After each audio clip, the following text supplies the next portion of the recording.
여기 루앙이라는 도시고요.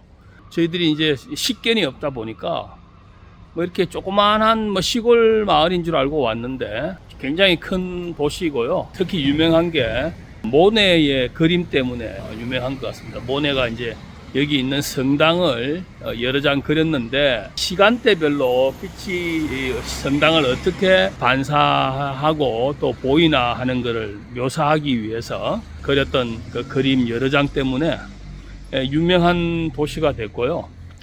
그거 아니래도 뭐 유명한 게 물론 뭐 많이 있긴 있겠죠. 뭐 저희들은 일단 뭐 그림을 중심으로 예술품을 중심으로 말씀을 드려야 되기 때문에.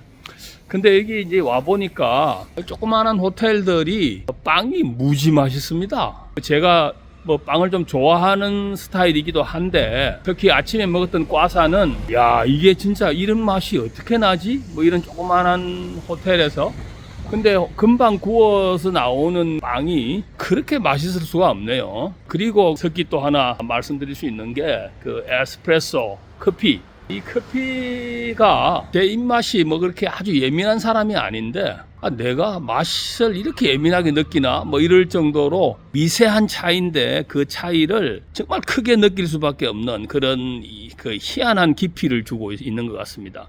에스프레소 커피와 빵 이거는 국내에 많은 커피점이 있고 또 바리스타들도 있고 또 제과점도 여기서 뭐 유학을 한 명인들도 많고 굉장하지만 또 제가 또 사무실로 조금 썼었던 도곡동의 그 타워 팰리스 근처에는 그 제과점이 몇 개가 있는데 역삼동, 도곡동 뭐 이렇게 있는 제과점의 빵과는 비교할 수 없는 뭐 그런 우리나라 빵 산업을 나쁘게 표현하는 게 아니라 아직도 좀 다르다. 역시 이 사람들의 아주 오래된 기술, 역사 그 속에 숨어져 있는 비법 뭐 이런 것들을 우리가 따라잡기가 만만치 않다 뭐 이런 생각을 하게 되는 뭐 따라잡을 필요 없는 거죠. 뭐 와서 이렇게 먹어도 되고 조금 한국화 시켜서 다시 재창조할 수도 있는 것이고 뭐 어쨌든 그게 좀 다르다 뭐 이런 거를 느끼는 그런 시간이었습니다. 오늘부터는 조금 이제 길게 달리고 운전도 많이 하고 뭐 이런 시간을 이제 가져야 되는데 이제 남쪽으로 이제 계속 이제 내려가면서 투어를 하게 될 것 같습니다. 어제 고흐의 그 마지막 꿈을 꾸었던 방, 고흐의 마지막 작품이 있었던 그 여관 그리고 고흐의 마지막 일주일 지냈던 거기를 투어를 하면서 아침에 그런 질문 잘 안 하는데 저 와이프가 질문하네요.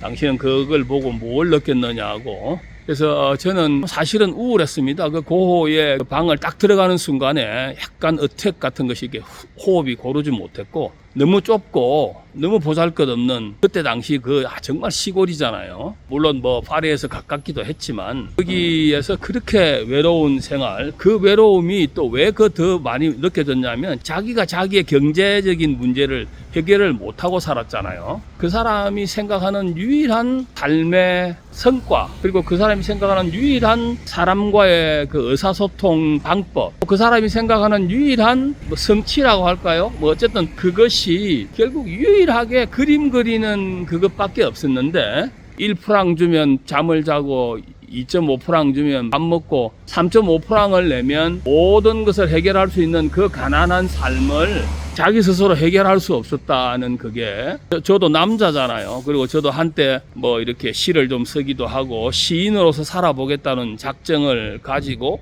한 10년을 직업 없이 쓸데없이 방황하고 살았던 기억이 나고 제 입장에서 볼 때 그 정말 외로웠을 것 같다. 그리고 삶의 즐거움이 전혀 없는 그 젊은 시절에 저도 사실은 조금 그랬던 것 같고요. 근데 그게 사실 계속 이렇게 오랫동안 저한테 이렇게 저 마음을 지배하면서 지금도 저는 막 그렇게 즐거운 것이 별로 없는 남들이 볼 때는 뭐 바이크도 여러 대 있고 뭐 차도 여러 대 있고 뭐 사업도 조금 성공한 사람 같고 또 뭐 캠핑도 다니고 유튜브도 찍고 뭐 이러니까 남들이 볼 때는 정말 괜찮은 성공을 한 아주 유쾌한 사람인 것 같다 뭐 이렇게 보일 수도 있는데 사실은 저도 와이프에게 늘 지적당합니다만 늘 말이 없고 생각이 많고 늘 좀 우울하죠. 그 우울하고 특히 요즘 같이 이렇게 이제 일을 완전히 손에 놓은 지 몇 년, 뭐 3, 4년 돼 가고 있는 이런 상황에서 이 삶이 어떨 때는 뭐 일을 구체적으로 디테일하게 어떤 성과를 만들고 뭘 해야 된다는 이런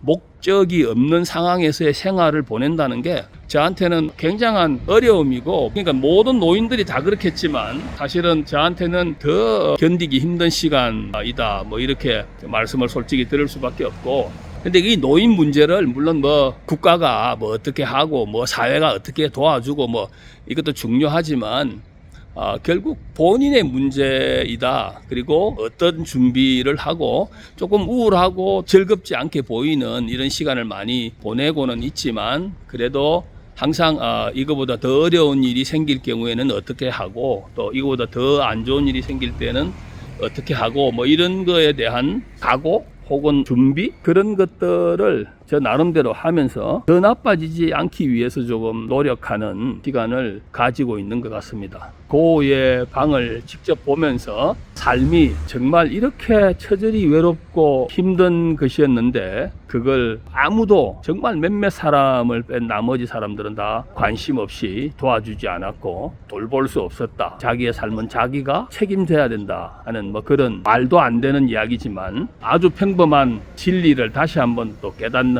그런 시간이었기도 했습니다. 근데 오늘 루앙 투어는 여기 이제 하는 마켓이나 아시아 마켓이 있는지 좀 알아보고요. 제가 이제 벌써 김치가 먹고 싶고 젠장 생각이 계속 며칠 전부터 나고 이래서 이걸 해결할 수 있는 방법을 조금 찾아가지고 밑으로 내려가야 되지 않을까. 근데 짐을 적게 싸가지고 와야 된다는 그 강박관념 때문에 그런 준비를 조금 더 디테일하게 하지 못했습니다. 근데 어쨌든 지금이라도 그런 준비를 조금 해서 출발해야 되지 않을까, 뭐 이런 생각을 하고요. 어제 저녁에 여기서 잠깐 나가서 일식집에서 저녁을 먹었는데 그 밥을 아주 잘했더라고요. 우리가 그 일본 가서 먹는 그 스시의 밥, 그거와 거의 흡사한, 아까 그 빵 말씀을 드렸는데 그 일본 사람들이 밥을 짓는, 스시를 만들기 위해서 밥을 하는 그 노하우나 뭐 그런 것들도 이게 정말 대단한 게 있는 거구나, 뭐 이런 걸 좀 느낄 수 있는 시간이었습니다.